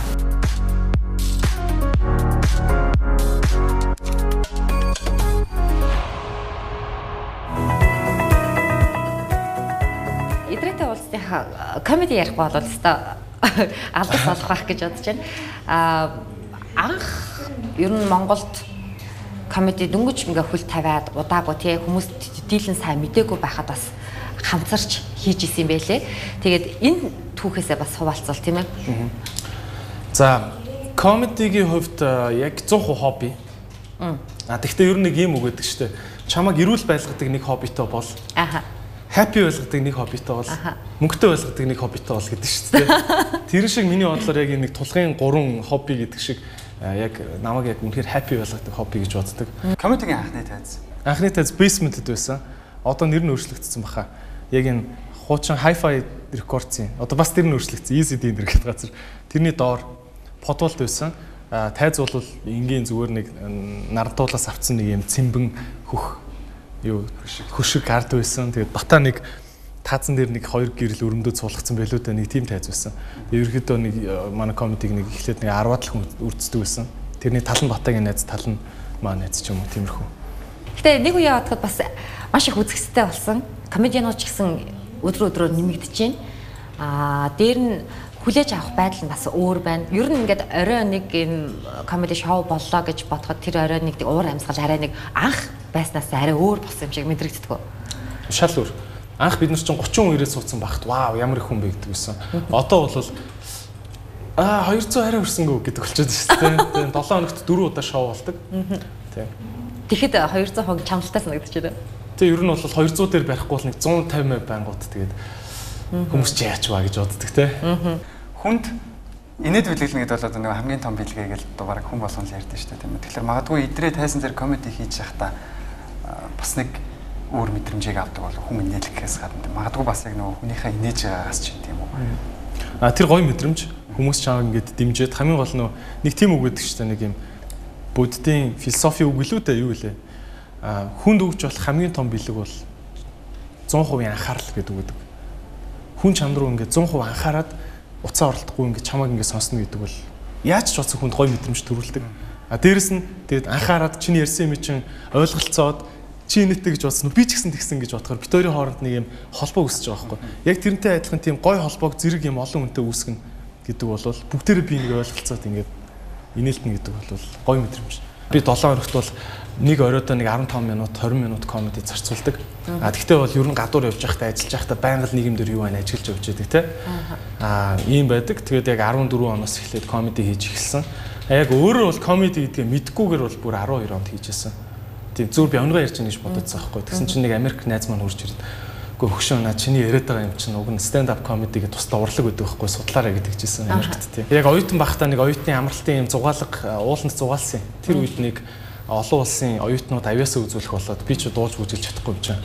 За би зүгээр өнгөө яриад өгчийг ярьцсан байхгүй. Тэгээ айгу инээлцэлтэй гадаад. Exact хүлээж авсан байна тийм. Өнгөө яриад тэгээ тэр нь бол мэдээж яг босод хүмүүстэй таалагдсан гэсэн шүү дээ. Ямар өнгөө байсан? Яг хөө зүгээр гадны хүн ойлгох боломжтой Монгол онгойг би зүгээр англиар орчуулад олон улсын бусад сурагч нарт ярихгүй юу. Тэгээ тэр нь айгүй инээдтэй байна гэдэг. Би тэгтээ яг 100% нөгөө орчуулж ярьжсэн болохоор бас жоохон ингээд контекстын жоохон өөрчлөлтсөн. Тэгээ тийм байсан болохоор нөхдүүдэд бол stand up comedy үзэж байгаа гэж бодоод байхгүй. Би өөрөөр онгой ярьж байгаа гэж бодоод байдаг.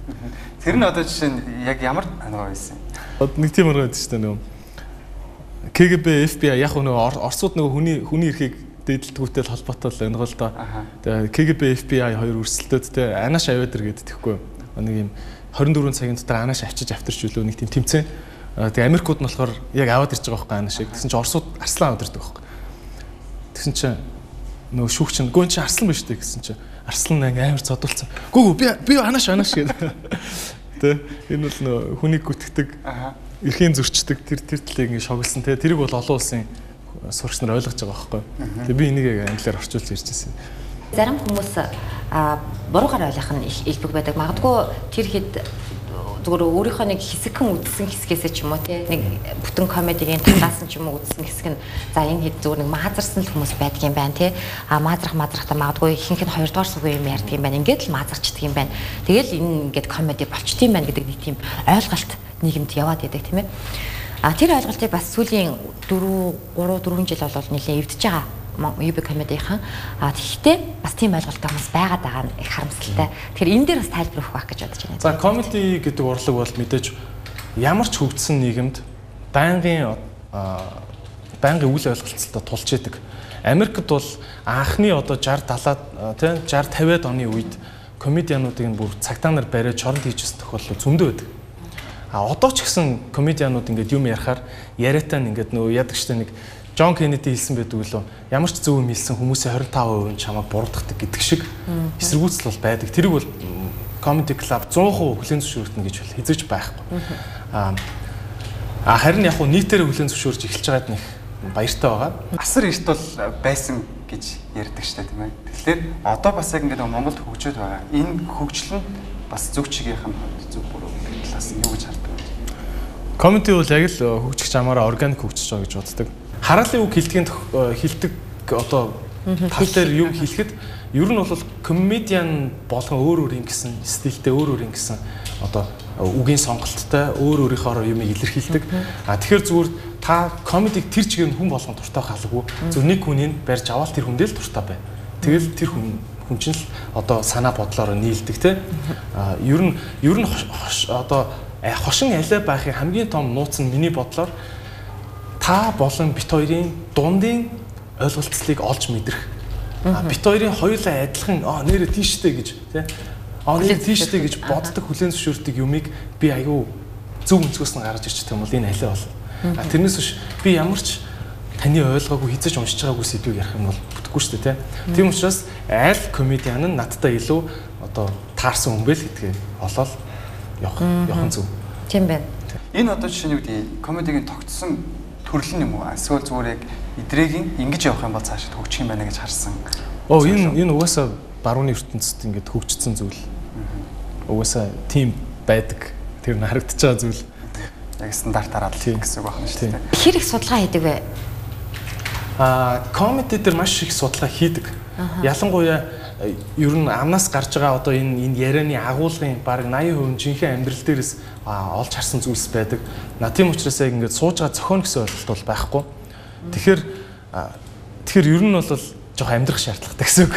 Тий. Одоо би жишээ нь өмнө нэг ярилцлаган дээр хэлжсэн. Тайландын талаар би манай нэг big show-н дээр би 15 минут ярьсан. Энэ 15 минутыг ярихын тулд би Таиланд руу 5-6 хоног аялсан. Энэ хоорондоо би 8 сая төгрөг өрсөн байдаг байхгүй. Тэгэхээр би та нарт 15 минут ярихын тулд би 8 сая төгрөг өрсөн шүү дээ гэдэг тийм болохоор билетэн дээр битгий ороож байгаа ч гэдэг ялаажсэн дээ. Гэхдээ ер нь бол үнэн л дээ. Маш их одоо нөгөө yes man гэдэг шиг найзууд чинь чамайг тэггүй инкүү гэвэл ерөнхийдөө би за тэгчтэй билүү гэж их боддог. Яг тэгвэл нэг гоё юм болж магадгүй гэж боддог.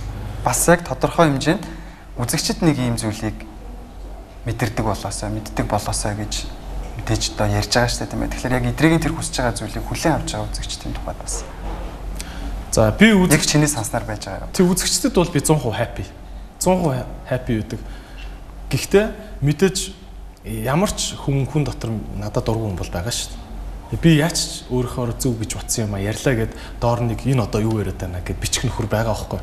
Тэгэхээр яг хөө тиймэрхүү юмыг уншихад надад бол жоох юм мэдгүй сэтгэл зүйн дархлаа яг үндэ 100% суугаагүй. Би ингээд тиймэрхүү юмыг өстой 100% тоодгүй гэж бол хэлж чадахгүй. Надаа ингээд би өөрөөхөө бестээр ингээд хичээж яхад доор нэг хүн орж ирээд өстой чи мяашуу гэд бичих юм бол надад жоох имзэг тусдаг тэр бол үнэ. Гэхдээ тийм юм хийж алга болохгүй байх гэж би бодод байна л да. Тэгээ эн чинь бас урлагийг хүнд зарж ийн гэсэн үг шүү дээ тийм ээ. Бизнес дундаас урлагийг хүнд зарах бас хамгийн хүнд гэж хэлж болно. Тэгэхээр энэ бас салбарын хувьд хэр хүндрэлтэй байдаг вэ? Ялангуяа Монголын нөхцөлд. Маа нөхцөлд яг хөө контентаараа мөнгө олно гэдэг бол баг байхгүй. Гадных нь бол нэг том шоу хийлээ, бичлэгийн нэслэг галзуу бичиж аваад Netflix дээр тавилаа. Үзэлт болгоноос $1 ч гэдэг юм ингээ сайтан болох боломжтой. Бидний хувьд бол хамгийн том юм нь бол оюуны өмчийн хулгай. Манай бичлэгүүдийг яадаг одоо юун дээр Univision дээр зарах гингүүт нэг нь дэлгэцнээсээ бичээд цацчдаг ч юм уу те. Тэрийг аягүй олон унширэлдэг те. За энэ хулгай, оюуны өмчийн хулгай мэдээж аягүй том цаад. Хоёрт нь ер нь хүмүүс ийм контентэнд мөнгө төлөх хандлага нь гэхдээ харин сонсныг бодвол сайн гэж би боддог. Энэ хандлага нь цаашаа улам сайжраасаа гэж боддог. Одоо хүний юу ч гэдгийг энэ 5 минутын юмыг ярихын тулд энэ хүн аягүй их зардал бас гаргасан шүү дээ. Энийг бичлэг хийхэд зөв нэг оройн шоуны бичлэг хийхэд 20 сая төгрөг шүү дээ. Ер нь чанартай бичлэг хийхэд. Тэр зардлыг бас хүмүүс боддог. Тэ өөрөөсөө нэг 5,000 төгрөг гаргах гэд бол санаа зовдгоо ийм сэтгэлгээтэй болоосоо гэж боддог. Энэ бол явандаа илүү түгэн. Одоо бол тэгтээ чамлахгүй. Дараагийн том зүйл нь болохоор бид нарт одоохондоо яг comedy club-д өрсөлдөөн арай үүсэг байна. Тэгэхээр явандаа магадгүй нэг 5 жилийн дараа хамгийн одоо удаандаа эсвэл 3 жилийн дараа би өөр comedy club үүсэсэ гэж боддог.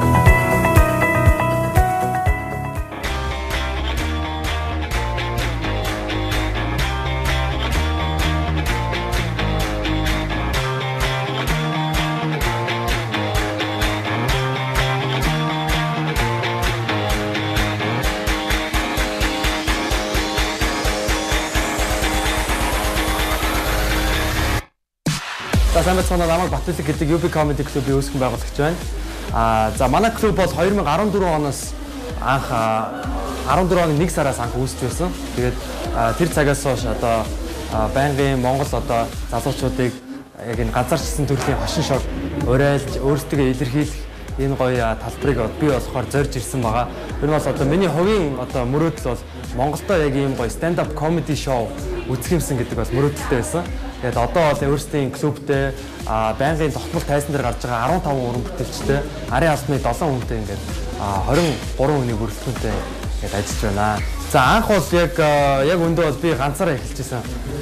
Comedy open mic буюу одоо тийм инэдмийн нээлттэй микрофоны үйлчлэгээ зохион байгуулдаг байсан. Basement гэх клуб 2014 онд тэгээд 7 хоногт нэг орой тэгэж одоо залуучуудыг урайлж тайзан дээр гарч одоо өөртөө тохиолдсон хөгжилтэй явдлуудаа хуваалцах одоо нэг тийм нээлттэй талбар байдлаар бол зохион байгуулдаг байсан.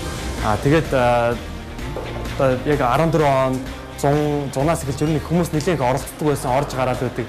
Тэгээд хамгийн одоо эхний хоёр одоо манай байнгын гишүүнээр бол Дэгийн Идрээ хоёр яг нэг өдөр 2014 оны 9 сард танилцчихсан байгаа. Дараа нь Хануу, дараа нь Амраа, Тулгаа, Төөгөө ганг гэдэг ингээд залуучууд маань иржсэн. Ер нь нэг анхны 7 нэг хувьсгалын 7 гэдэг шиг нэг юм 7 хүний бүрэлдэхүүнтэй жил хагасын дотор болж өргөцсөн байдаг. Тэгээд анхандаа бол яг бүр ингээд бизнес олгоод бүр ингээ гэсэн бол зорилго байгаагүй. Зүгээр л өөрийгөө илэрхийлж сурыг, өөрөө гоё хүмүүсийг инээлгч ийм гоё comedy event зохион байгуулъя гэж бодож байсан. Цаашдаа яалтчгүй нөгөө юм хийх тусам дараагийн шат нь харагдчих тэ. Улам албан ёсны, улам мэрэгжлийн олон хүмүүс төртөмжтэй болохын тулд бизнес олохоос өөр аргагүй байсан. Тэгээд одоо бол яг манайх бол яг хариуцлагатай хувьцаат хязгаарлагдмал хариуцлагатай компаниар ажиллаж байгаа. За анх UB Comedy-г 3 билүү 4 жилийн өмнө яг энэ замын хойдлын Ревод болдог багт наах удаа үдчихсэн. Тэр үед яг бидний үеийн залуус гарч ирээд яг тухайн үед бол яг олон хүрээгүй танигдаг байсан. Тэгээд яг анхны үзэн сэтгэлтэй бол үнэхээр хөвчлөлтэй байсан л дээ. Яг тэгэхээр яг бидний амьдралд өдөр болгон тохиолдог бидний бас одоо юу гэдгийг өөрснөө ингээд найз нөхдөйгөө яриад маазрах гэдэг маазрахад хэрэглэгдэг үг яаж өгсүүд те тэр болгоныг гоё тайзан дээрээс ганцхан хүн бидэрт хөрөнгө гэдэг чинь одоо бас тий гой санагдсан л да. Тэгээд тэр хүн болго өөр гэсэн жанртай. Зарим нь бол шууд ингээд жокуудаа тий шууд хүнд хүрэхээр ярин, зарим нь бол ингээд далд утгаар үргэлдэг. Илүү тэр ингээд сонирхолтой байдаг байхгүй тэрийг үзэхэд ингээд бас толгой ажиллана тий. Яг юу хэлэх гээд байна. Тэгээд энэ бол зөвхөн одоо 2 дугаар сууг зөвхөн тий ар гэрийн амьдрал нэг өдөр тутмын жок биш бас нэгэнд болж өгөхгүй байгаа бүх юм хэлдэг болохоор би сонирхол татдаг. Яаж ч би өөрөө царилглаа тэр чиг ойгоод биш үү. Одоо бидний хүлээж байгаа юм нь бид бүхэнтэй ингээд оригинал агуулга гаргаад өрсөлдөх тийм өөр комеди клуб гараасаа гэж би бол хөвтө бодож байгаа. Одоо юу гэдэг чинь дархан комеди клуб ч юм уу те Эрдэнэт комеди клуб ч юм уу. Тэгээд гоё ингээд өрсөлдөөн бий болох нь чухал гэж бодож байгаа. А дараагийн нэг зүйл нь комедигийн агуулга бүтээх процесс дээр зөндөө олон өөрчлөлтүүд гарна. Одоохондоо бол бид нэр яг өөр өөрсдийнхээ онцлогтаарсан дотроо юмаа бодож байгаа л бүтээгээд байгаа байхгүй. А энэний дараагийн хүч нь юу вэ гэхээр миний арталд миний ярих гэж байгаа юмыг бичиж идэг 5 6 өөр айгу фаны залуучууд цуглан гэсэн үг. Тэгэхээр одоо нэг үүлэн систем гэдэг шиг олон хүний нөөц болцоог нийлүүлээд нэг нь ярина гэсэн үг. Тэгэхээр би ч гэсэн сүүлдээ энийг screen writing гэж нэрлэдэг байгаа. Арталт нь ингээд юмыг биччихэдэг хүн гэсэн үг. Би ч гэсэн одоо хин нэгний ярих юмыг бас цаана ингээд захиалгаар бичдэг болно гэсэн үг. Тэгэхээр ийм цаашаа ингээд давхаргууд үүснэ гэсэн үг л дээ. Одоо энэ агуулгыг бүтээж байгаа процесс дотор. Тэгэхээр комеди бол цаашаа зөндөө өвчнө. А гэхдээ мэдээж оюуны өмчийн хулгай хийхгүй гэсэн үг шүү дээ. Би энийхээ ярьсан юмыг яриад иж болохгүй шүү дээ. Тэгэхээр яг гоё оригинал оюуны бүтээл хийдэг. Тэгээ хоёр талаас өрсөлддөг ийм экосистем үүсэх юм бол комеди бол хөгжих байх гэж бодож байна. Цэвэр өрсөлдөөн бий болно гэсэн үг шүү дээ, тийм ээ. Би 2 дугаар дайны түүхийг уншижсэн чи ийм үг би олж уншсан л да. Дайнд одоо тэр нацизмын эсрэг нацизмыг харсаар ээж эсрэг дуграагүй хүмүүс нь нацизмыг босгосон хүмүүсээс илүү гэмтэй гэдэг мөр өссөн байхгүй. Энэ өөрөөр хэлбэл юу гэсэн үг гэхээр муу хүмүүс нь айгүйх орилоод муу мэдээлэл айгүйх ингэ интернетд дэлгэрдэг. Тэгвэл сайн хүмүүс нь дугаа суугаад за би яах ингэж тэгдэг те. Тэгэхээр ерөнхийдөө нийтдээ ингэж хүмүүсийг харахаар муу юмд хамгаалаад байгаа юм шиг эсвэл энэ бүхэн болохгүй байгаа юм шиг ийм сүрэг ийм одоо мэдрэмж нийгэмд ингэж гардаг. Би тэрний эсрэг байгаасаа зөвхөн ингэж ууртаан л ганцаараа Facebook дээр бичдэг биш. Баяртаан ч гэсэн бас бичдэг байгаасаа гэж бодоод байгаа юм. Тэгэхээр би гээд комедигийнхаа бичлэгийн доотлын комментуудыг уншиж хахад гоё вэ шүү, гоё байна, таалагдж байна гэж бичиж байгаа хүмүүст маш их баярлдаг. Яа тэгвэл тэр хүмүүс тэрүүхэн тэндээ тэгэл гоё байна гэж хайж болох л байсан шүү дээ. Гэхдээ тэрийг гадагш нь илэрхийлж байгаа гэдэг чинь айгүй зүг байхгүй. Ер нь яг анх яаж үүсчихсэн бэ UB комедийнхаа? Комеди ер нь UB Comedy Club чинь өөрөө UB Comedy LLC гэдэг хувьцат HK. Тэгээд энэ компани нэг хүний эзэмшилтэд нэг хүний бизнес. Манай Батбилэг гэдэг манай өндөр Бата гэдэг комедиан байгаа.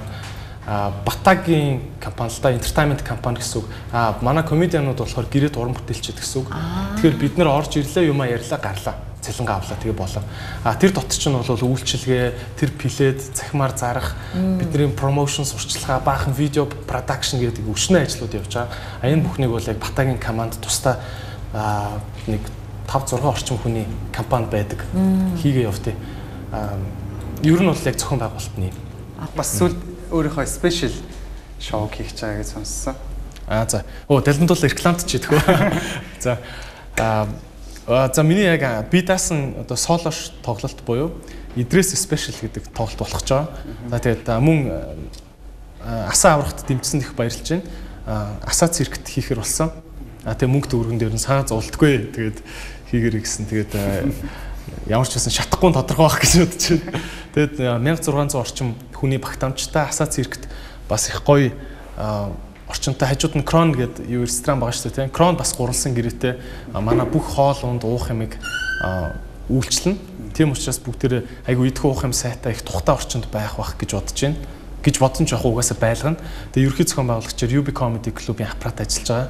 Энд 5-6 залуучуудын баг ингээд ажиллаж байна. Мөн манай бусад найз комедианууд маань их дэмжиж ажиллаж байгаа, бүгдэнд нэг баярлалаа. Тэгээд ер нь бас комеди дотроо ингээд тэр хошигнол дотор ингээд харж яхаар альва зүйлийг ийргээр, энгийнээр инээлгээд байгаа юм шиг хэрнээ нэг юм бодогдуулаад байгаа нь надад маш их таалагддаг. Тэгээд нэрэл ийм штэ гэд заримдаа ингээд нэг тэрхэн үедээ энэсээ ирнэ 2 хормын дараа гэхэд тийм шүү гэдгийг ингээд эргээдэг боддог ч юм уу те. Ийм зүйлийг бас их өвүүлдэг юм шиг надад санагдсан. Тэгээ комедигийн бас хамгийн том хийдэг үүрэг нь энэ нийгэмд болохгүй байгаа юмнуудыг одоо нөгөө Got Talent дээр сая манай комедиан орсон шүү дээ, комедиан залуу. Тэгээд хин ануучин шүүгч хэлжсэн. Одоо дээрүүд надад чинь тоншуул гэж ярьдаг байсан юм аа. Болохгүй торхоонуудын түүгээд ингээ ил гаргаад ирдэг гэдэг. Яг хөө тийм үүргээ бол комеди гүйцэтгэдэг. Гэхдээ бас манай комедиан хар төөгөөгийн хэлсэн алдартай үг гэдэг. Комедиагаас тэ хараалаа үгэлсэн байдаг.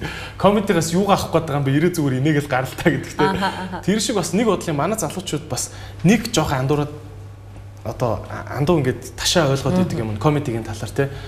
Энийг нэг юм соён гэгэрл хитрхэн юм сургалт биш шүү дээ энэ чинь. Та нар өдөржингөө стресстлээ, өдөржингөө л одоо интернет тухайл янз бүр мэдгээд тийм энэ хотынхаа бүхэл болохгүй юмыг засчих гээл үзээд байгаа шүү дээ. Одоо болно шүү дээ. Орой ажиллаа тарлаа. Гэрт орохоос өмнө ганцхан цаг зүгээр гой найзуудтай олон юм бодохгүй зүгээр л бага насныхаа инээдтэй балаа олон юмнуудыг сонсоол заавал тэнд дүгнэлт хийгээл энэ улсыг сайжруулчих гээл бидний ярьж байгаа бүх юм ингээл сургалтын чанартай байх албагүй шүү дээ тийм үстэй. Бидний бас айгүй их хийж байгаа юм чинь чамд хурсан тэр их нийгмийн энэ стрессийг жоохон ч гэсэн багасгаал гаргах нь бас айгүй том үүрэг байхгүй. Тэгээ тэн дээр бас илүү юм ингээд ихэд байдаг. Stand-up энедмийн урлагийн үүслийг манай эртний өмнөх 400-аад оны үед эртний Грект ихэд хөгжиж байсан элтгэх урлагаас үүдэлтэй гэж үздэг. Элтгэх урлагийн гол зарчим нь бодит байдлыг ямар ч хаалт хориггүйгээр илэрхийлэх явдал байсан нь одоогийн stand-up энедмийн урлагтай төстэй юм а.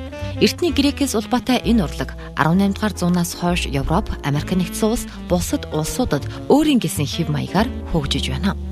Европ төвд stand-up энедмийн урлагийн шинжийг агуулсан үзүүлбэрүүд 18 дугаар зууны ихэнх үеэс гарч иржээ. 1720 онд Парис хотно анхны Варетье театр байгуулагдсан нь энэ урлаг хөгжихэд чухал нөлөө үзүүлсэн байна. Үүнээс хойш stand-up энедм нь дуу, бүжиг, жүжигийн хамт театрын үндсэн үзүүлбэрүүдийн нэг болсон юм а.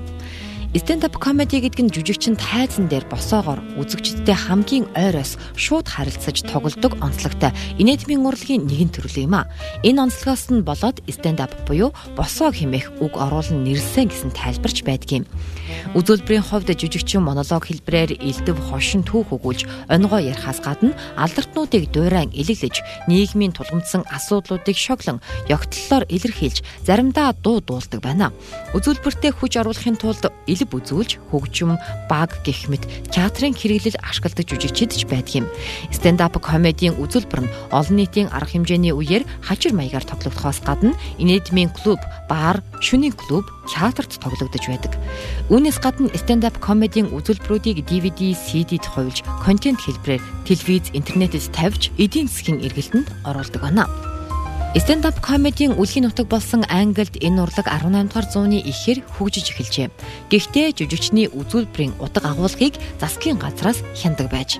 Урлагт төрөөс хяналт тавьдаг энэ байдал 1968 онд театрын тухай хууль батлагдсанаар төгсгөл болж жүжигчид чөлөөтэй ажиллах боломж нэгдсэн. Гэвч телевиз, радио гарч ирснээр Английн Musical Hall театрууд 1970-аад он гэхэд үндсэндээ үгүй болсон юм. Энэ үеэс хойш stand-up урлагийн жүжигчид бусдын адилаар томоохон баар цэнгэний газрууд, шөнийн клубүүдэд тоглолтоо хийдэг болжээ. Ур чадвараараа бусдаас ялгарсан жүжигчдийн үзүүлбэрийг телевизийн ирж бичдэг болсноор илүү олон хүн энэ урлагийг мэдэх болов. 1979 онд Лондонд stand-up энедмийн Comedy Store хэмээх клуб байгуулагдсанаар энэ урлаг Америк тал руугаа хөгжсөн юм. Харин Америк нэгдсэн улсад stand-up comedy нь водевил театруудад анх хөгжиж эхэлсэн байдаг. Нэрт зохиолч Марк Твенийг Америкийн stand-up энедмийн урлагийн анхны төлөөлөгч байсан гэдэг яриа байдаг юм. Үгийн баялаг ярианы чадвар сайтай тэрээр хошин шоугийн маш хурц мэдрэмжтэй нэгэн байсан бөгөөд олонний өмнө илтгэх нь одоогийн stand-up жүжигчдийн үзүүлбэртэй үнэхээр адилхан байсан гэдгээ. Гэсэн ч Английн нэгэн адил кино урлаг, телевиз, радио Америкчуудын амьдралд хүч төрөн орж ирснээр водевил театрын 90 үе төгсчээ. Энэ үеэс энедмийн жүжигчдийн хорогдох ганц газар нь шөнийн цэнгэний газрууд болсон байна. Шөнийн цэнгэний газрууд тэр үед маф буюу гэмт бүлэглэлүүдийн мэдээлэлд байсан бөгөөд stand-up гэх өвөрмөц нэршилж эндээс үүссэн гэж зарим нь үздэг юм. Мафуудын өвөрмөц хэллэгт stand-up гэдэг үгийг шалгарсан итгэлтэй, найдвартай гэдэг утгаар хэрэглэдэг байж. Тухайлбал stand-up guy итгэлтэй хүн, stand-up fighter итгэлтэй дайчин гэх мэтээр ярьдаг гэж. Stand-up comedy мөн яг энэ утгаар итгэлтэй, найдвартай энедмийн урлаг гэдгийг байдлаар stand-up comedy гэж нэрлэгдэжээ. Тухайн үед клубт болсон зүйлсийг хинч гадагшин задруулдаггүй бичигдээгүй хууль үйлчилж байсан тул энэ нэршил нь тохирч байж. Цаг хугацааны явцад stand-up гэдэг нэрний агуулга нь үгүй болсон ч нэршил нь хിവэр үлдсэн байна. Дэлхийн 2 дугаар дайны дараах нэгдсэн улсад stand-up энедмийн урлагийн хөгжил шин шатанд гарч өөрийн гэсэн алдартнуудтай ч болсон байна. Энэ үеийн stand-up энедмийн урлагийн гол төлөөлөгчд нь Ричард Пайер, Жорж Карлин, Билл Косби, Вуди Аллен нар байсан юм. 1970-аад оноос stand-up энедмийн төрөл нь урлаг хэмээн бүрэн хүлээн зөвшөөрөгдсөн ч энэ хүртлээр олон бэрхшээл туусныг хэлэх хэрэгтэй.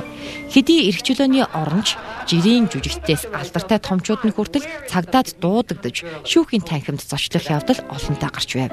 Тухайлбал Ленни Брюс үзүүлбэрээсээ болоод олон удаа баримтлагдж байсан бол Жорж Карлин хараалын 7 үг үзүүлбэрээсээ болж Америк нэгдсэн улсын дээд шүүхийн хаалгыг хүртэл татаж байжээ. Тэдний гаргасан жим хүчин зүтгэлээр Эдди Мерфи, Билл Хикс зэрэг орчин үеийн авьяаслаг жүжигчдийн 90 үе эхэлсэн гэж үздэг юм байна.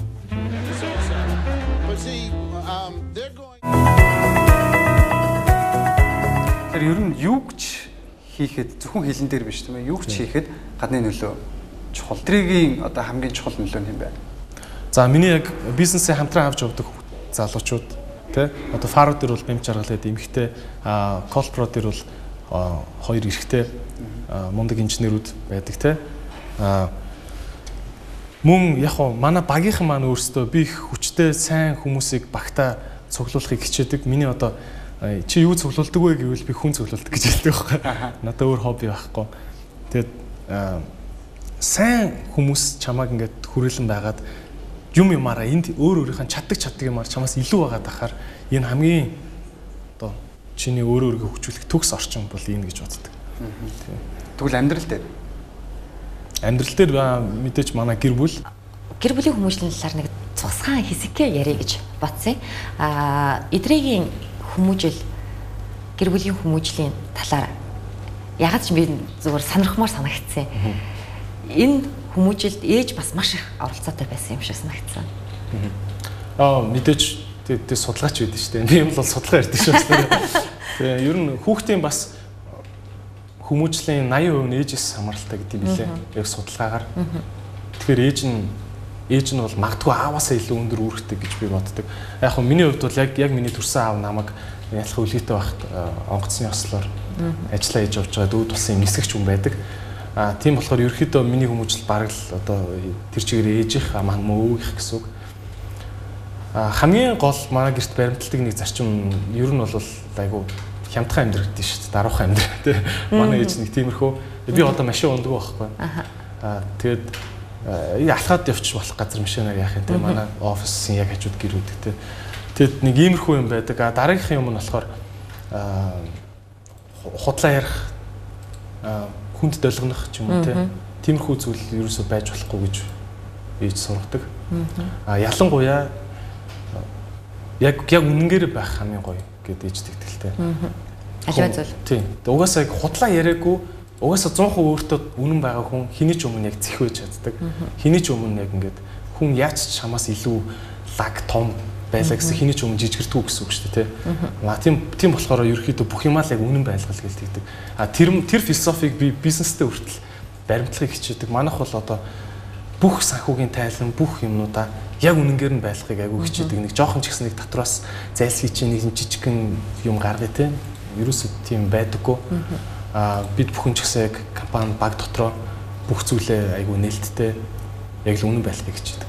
Энэ нь алстаа хождог гэж боддог.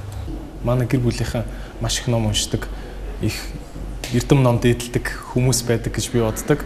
Одоо манай наах зах нар тий наах эгч нар одоо яг би бас ээжтэйг их ойр дотн байдаг тий их цэнэглэгддэг юм ярихаараа. Энэ үзэл баримтлал эдрийг хийж байгаа одоо тэр хошигнол дотор бас их байдаг юм шиг анзаарагдсан. Өөрөөр хэлбэл хүмүүжлээс шалтгаалаад хүний үзэл бодол юмыг харах үнцэг өөр болдго юм болов. Тэгж бодож үзсэн. Тэгээд их л ахaltaа мэдээж ойлгомжтой тий. Суур хүмүүжил хүний амьдралд ер нь цаашдын төлөвшөлт хэр нөлөөлдөг гэж боддог. Мэдгүй би тэн дээр их бодоод илтгүй угсаа амар чухал гэж боддог шүү дээ тий. Хүн болгон чухал гэдэг юм мэднэ л дээ тий. Энэ суур хүмүүжил яг гэр бүлийн хүмүүжил гэсэн үг гэж би ойлгож байгаа. Яг энэ талаар нөгөө тийм айхтар ойлголтгүй болохоор тийм ер нь бол нөгөө угаасаа л манайх чинь уламжлалч гэсэн тийм шүү дээ. Тэгээд хүнтэй суухтаа гэр бүлийн хар гих мэтчлэн те гэр бүлийн хүмүүжил нь хүний хамгийн чухал элемент. Хүнийг дүгнэх хамгийн чухал зүйл нь одоо гэр бүлийнх нь хүмүүжил гэж ойлгодог. Эдрийн хувьд эрсдэлтэй байсан хэрнээ маш оновчтой. Магадгүй эрсдэлтэй байсан хэрнээ алдаатаач байсан юм уу? Тийм алхмууд гэдэг бол ямар алхмууд байгаа л? За одоо чинь битүүрээ сууж байгаа энэ бизнестэй энэ офис corporate бизнесийн хувьд бол энэ бас эрсдэлтэй шүү дээ. Мэдээж түрүүн хэллээ одоо call center гэдэг зүйл бол айгүй үнэтэй байхгүй. Банкудад call center-ыг хийхин тулд дор хаяж 20-30 саяар сервер авч тавина. Тэнд нэг сая 500 сая төгрөгийн цалинтай инженер байж ах ёстой. Тэгээ тэрний чинь зөвхөн програм хангамж гэхэд жилдээ 3-4 мянган доллараар зөвхөн шинжилгээд шүү дээ. Анхны худалдаа авалт нь бол тэр чинь 20-30 мянган доллар хүртэл болно. Тэгэхээр энэ бол бас эрсдэлтэй ер нь санхүүгийн бизнес талаас ийм эрсдэл байгаа. Яг хөө зөвхөн залуу хүний таах бас хувь хүний талаас гэж асууж ах шиг байна. Ер нь 30-аас өмнөх насны нэг хин Жак ма хэлсэн байдаг шүү дээ. Чи 25-аас өмнө зүгээр бүхнийг яаж ч одоо хог болж болно. Гэхдээ энэ бүхэн чамд зөвхөн орлогол болно гэдэг шүү дээ. Тэгэхээр залуу хүний хувьд би юу гэж боддгоо гэхээр яа алдсан бүх юм надад ирээдүйд ямар нэгэн байдлаар орлого болно гэж итгэдэг. Тийм болохоор юусэн харамсдаг юм. Жижиг алдаа гаргахаараа. Тэгэхээр эдрээ одоо би яг магадгүй хүнтэй харьцахтаа ч гэдэг юм уу тийм.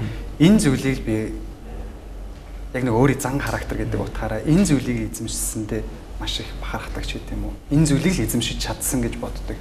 Тэр зан характераа нэрлэж ивэл юу гэдэг вэ? За хүнтэй энэ зүйл ингээд миний бодлоор ингээд жил ингээд хүн ингээд жоохон хүнээс ингээд үг сонсоод ирэхээр хүний бодол ингээд өөрчлөгддөг юм шиг байна те. Хамгийн сүүлд миний нэг айгүй сайн ухаарсан зүйл гэх юм бол би энэ тал дээр жоохон дутагдaltaй байснаа ойлгосон. Хүн болгон адилхан байх албагүй юм байна гэдгийг би айгүй сайн сүүлийн үед ойлгож авсан. Өмнө нь одоо оюутан байхдаа ч юм уу те дөнгөж төгссөн байж байхдаа ч юм уу найзуудаасаа заримдаа ингээд яа миний нэг сайн чаддаг юм тэр хүн муу гэж болно шүү дээ те. Эсвэл миний дуртай юм тэр хүн стод чал тэнэг гэж боддог гэж болно шүү дээ те. Гэхдээ энийг одоо нөгөө хүлцэн твчих гэж яриад байгаа шүү дээ. Бусдынхаа ялгаатай зүйлийг хүлцэн твчих. Заавал хүн болгон чамд ингээл вау гэмээр байд санагдах албагүй шүү дээ. Тийм үстэй. Чи ч гэсэн өөрөө яг эргээд адилхан намайг нэг хүн нь чи дажгүй залуу шүү гэж бодож яхад нэг гар нь санаад гарч ирсэн тий. Тэгж болно шүү дээ. Гэхдээ тэрийг нэг ингээ хоёр талаасаа ингээд хүлцээд твчдэг байх нь айгүй чухал юм байна гэж ойлгосон. Тийм учраас би одоо хүн хэдий ингээд надаа ингээд хийсэн юм заримдаа таалагдахгүй ингээд зан авирын таалагдахгүйсэн ч гэсэн за тэгэл энэ эр хүн л юм чинь гэж бодвол өнгөрдөг. Эдрээ одоо жишээ нь за фаро дээр багшилж जैन өөрийнхөө бизнесийг хийж जैन комедио хийж гэл ингээл бодлоор тал талын юм маш олон зүйлүүдийг хийж лээ тэгэхээр бас нөгөө өдөр цагийн хуваарлалтыг яаж хийж जैन юм хэр завгүй байна. Нилээн завгүй байгаа сүүлийн үед. За яг би олон юм хийж байгаа юм шиг харагдчих магадгүй. Гэхдээ энэ хийж байгаа юм болгон чинь би яг зөв партнеруудтайгаа манай баг хийж байгаа гэж ойлгох хэрэгтэй. Одоо би учиргүй ингээл фаруу дээр ирэл бүх ангид заагаад байхгүй шүү дээ. Энд чи одоо 20-од багш ажиллаж байна. Зөвхөн мэдээллийн үйлчлэгийг үзүүлэхийн тулд 4 хүн ажиллаж байна. Цаана ингээд офис дотор манай гадаадд ингээд тэтгэлэг олоход нь тусалдаг тий. Бусад сурагч нарт зориулсан үйлчлэгийн дээр ингээд 5-6 хүн ажиллаж байна. Манай колпро дээр 20-од хүн ажиллаж байна. Энэ олон хүний ажил л та. Би гол нь зүгээр уялдаад яг өөрийнхөө оруулах чадах хувь нэмрийг зөв цаг үедээ оруулахыг л хичээдэг. Тэгэхээр ерөөхдөө олон уулзалтуудыг хийнэ гэсэн үг. Ихэвчлэн яг би өглөөнийхэн цагийг колпро компани дээрээ зарцуулдаг. Тэгэд оройн цагаар манай фарус сургалтын төв яг ажиллаад хараад ирж байгаа хүмүүс ихэвчлэн дүүргдэг учраас манайх орой их завгүй болдог. Орой 6:30 ангууд маань ер нь дандаа хамгийн их дүүргэлттэй байдаг. Тэгэхээр энэ цаг үе дээр фаруу дээр ажилладаг. Тэгээ комеди дээр бол би ер нь бол 7 хоногтоо 4 удаа тайзан дээр гарна. 2 дахь, 4 дахь, 5 дахь хагасан. Гэхдээ энэ дөрвийнх нь 3 дээр нь гардыг. Бид нэр бас сүүлжилдэг учраас. Тэгээд нэг гарахтаа 15 минут гарна. Тэгээд манай comedy club яг фаругийн хажууд байдаг. Тэгэхээр надад бас хэвтэйхэн л дээ. Тийм. Тэгээд ер нь манай гэр бас яг замын нөгөө талд. Тэгэл яг ингээл ажилдаг 3 газар маань яг ингээл гэрээ хөрөлдсөн. Тэгээд ийм л байдаг та. Нэвтрүүлэгт орсонд маш их баярлалаа. Ярилцлагыг зөвшөөрсөнд маш их баярлалаа. Тэгээд эдрэгийнхаа болон эдрэгийнхаа хамт олон амжилт хүсье. Дээр нь гэр бүлд нь эрүүл энхийг хүсье. За баярлалаа. Ил телевизийн хамт олонд мөн үзэгчтэй баярлалаа. Цаг гаргасанд. Маш олон ажлуудынхаа хажуугаар бидэнд цаг зав гаргаад маш олон талын мэдээлэл өгсөн өдрөдөө маш их баярлалаа. Тэгээд цаашаа тэгж хэрэгжүүлэх бүхэл ажилд амжилт хүсье. За та бүхнийг бас нэвтрүүлэгтээ урьсанд маш их баярлалаа. Үзэгч нартаа баярлалаа. Үзэгч та бүхэн энэ удаагийн дугаараас залуу хүн завгүй байхын сайхныг мэдэрсэн бизээ. Мөн шинээр бизнес эрхлэх гэж байгаа хүмүүс сонирхолтой зөвлөгөө хүргэж чадсан гэдэгт итгэж байна. Мөн багхан ч гэсэн инээд, бодол, ухаарл гэх мэдрэмжүүдийг авсан гэдэгт итгэлтэй байна. Санчир гарагийн зочин нэвтрүүлгийн дугаар бүртээ хамт байдаг үзэгч та бүхэндээ баярлалаа. Харин дараагийн зочин хэн байх вэ?